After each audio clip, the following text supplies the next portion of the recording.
Aloha, it's Katie, and if you're a student watching this in college, high school, or middle school, you could probably relate to these two things.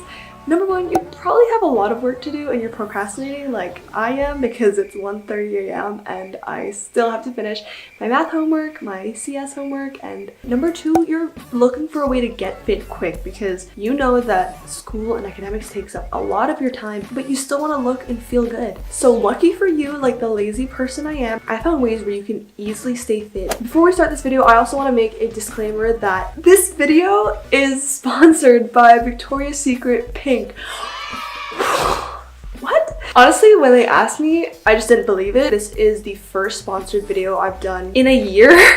I think Victoria's Secret Pink is actually a brand that I did not grow up with because I grew up outside the US, but I've always heard about Victoria's Secret Pink and like, wow, I want to be like them. But admittedly, for a long time, I never thought that I was good enough to wear Victoria's Secret. So when they reached out to me, I was just very touched and in awe that firstly, they knew of my existence, but also I learned that Victoria's Secret Pink is a line that's specifically for college girls, and the mission is to empower girls to feel and look good. There's a psychology study that shows that what you wear affects how you view yourself and your mood, and I used to just wear like hand-me-downs for my siblings, and that's totally cool too because sustainability, but at the same time, when I guess I started treating myself or wearing clothes that were meant for an occasion. For example, I would start wearing like workout tights or sports hoodies to actually go to the gym instead of a t-shirt that I also sleep in. I noticed that it did wonders for my attitude, and I'm all about being confident in what you do. And I just hope that this is a lesson that you keep in mind in the future for whatever you do, just to dress the part because it will make you so much more motivated.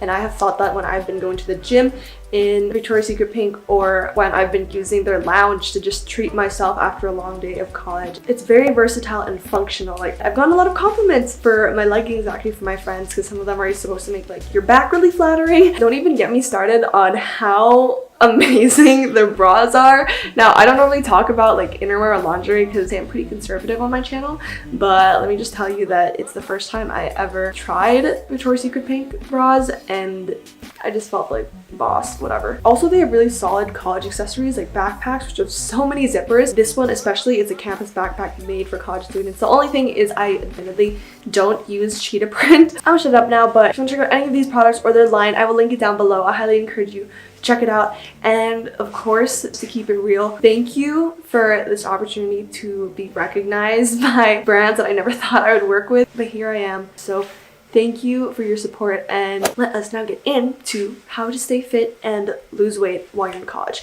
Last year, I tried to stay fit. I really did. I would gym before class at 8 a.m., 9 a.m., but still, like freshman 15 happened. But what people don't say enough that has been like the biggest game changer for me is, are you ready? It's sleep. When you don't sleep enough, you're gonna feel more cravings. Your body needs more energy because you lacked it by not getting enough sleep that night.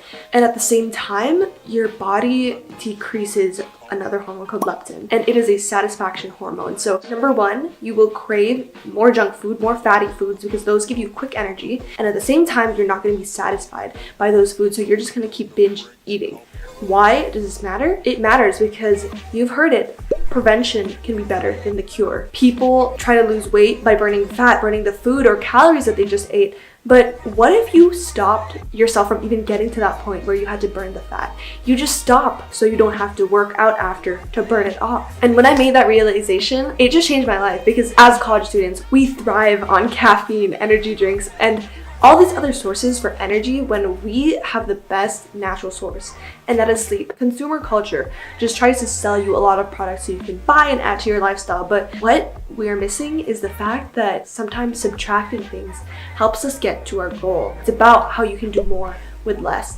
And I just want to apply that philosophy to gymming because let's face it, as college students, we don't always have the time or motivation or energy to get up and go to the gym. So I would highly recommend you read the book Why We Sleep. I've been reading that and it's made sleep a real priority in my life. Because yeah, admittedly last year I could exercise all I wanted, but let's face it, at the end of the day, I was still binge eating my chips, working so hard to burn it the next day, but like for what? It was an ongoing cycle that I would never win if I did not get enough sleep. Next thing I will talk about is eating, because there are really 3 essential things to staying healthy and fit, I feel. Number 1, sleep. Number 2, eating. Number 3, exercise. We'll talk about that later because I know we don't like the the word exercise. So I don't do any diets. I very much want to be able to enjoy the pleasures of food because I'm a huge foodie. One thing I did change about my eating habits is when I eat. I intermittent fast. So intermittent fasting is when you eat within an 8-hour period and not eat anything for the remaining 16 hours. The idea is that if you restrict your food eating times to an 8-hour period, your body is going to improve its metabolism because it sinks in with your eating routine and knows that it's gotta digest food much faster within that 8-hour period. It also helps you lose weight and burn calories a lot more productively. So my eating period is 12 to 8 p.m. And what happens is when I'm approaching the end of my fast at around 11 a.m. or 12 p.m. the next day, my body has not eaten in a while. And what your body does is it will normally resort to burning carbs first for the quick energy. But when you don't have as much carbs, your body needs to look for an alternative source for energy, and that is fat. So when you exercise towards the end of your 16-hour period, you end up targeting your fat exactly and burning that. I was reading an article on CNN Health, and people who would exercise before they ate breakfast could burn up to 20% more fat by doing that. Now, the thing with intermittent fasting is, word of caution, it is not for everybody. Some people cannot restrict their diets to an 8-hour period. In general, whatever you try or hear or read online, know that your body may be different from the general public. And so if you're not feeling well, if you're feeling dizzy, don't continue it. Your body is different and only you will understand your body best.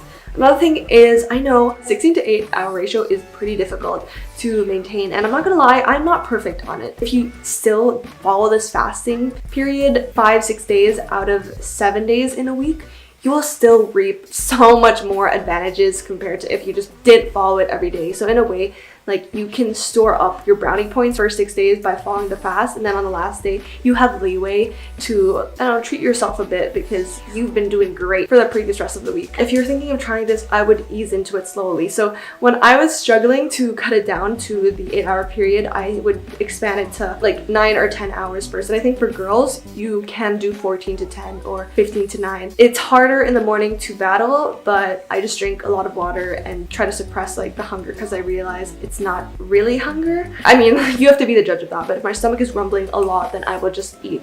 I'm not gonna like wait it out 9 more minutes because it's still 11:51 and it's not 12 yet, you know. It's about listening to your body and responding to it. Another thing that girls specifically don't realize is lifting weights sometimes burns more than cardio does. I know we grow up with the narrative that, oh yeah, you should just go on the treadmill, you should run. You know, we just grow up with the mindset that we gotta do cardio, we gotta sweat it out so we can burn all that fat. But what you don't realize is lifting weights also burns a lot of fat, and here's why. When you lift weights, you increase your lean muscle mass. There are 2 key ways to burn calories, and that's through muscle and fat. So burning calories through muscles can actually be more effective because your muscles are more metabolically active compared to fat. The more lean muscle mass you have, the more calories you are burning at rest. And this is why you'll notice that guys can eat so much more than girls and not get as fat. It's because they have so much more muscle. Like, physically, we girls cannot have as much muscle as other guys do. Also, after you work out with lifting weights, it increases your metabolism in the short run. For example, instead of 60 calories, you're burning 70 after you do a workout. Things to keep in mind though is typically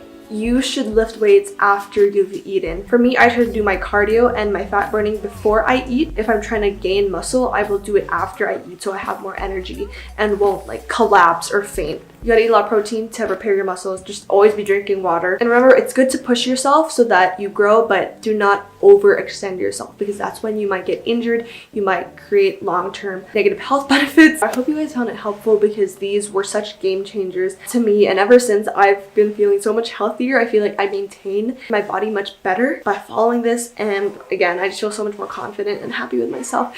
And I hope that when you start this journey, you will too. Before you go, please give this video a thumbs up, and I'm only a DM away on Instagram at AlohaKittyX. If you have any questions, all my social medias are linked down below. And I pin one of your comments every video, so please leave me a comment. Turn my notification bell on because the earlier you are, the better. I will see you in less than a week with another new video. Best of luck with school, everything. You are going to flourish and thrive. Bye guys.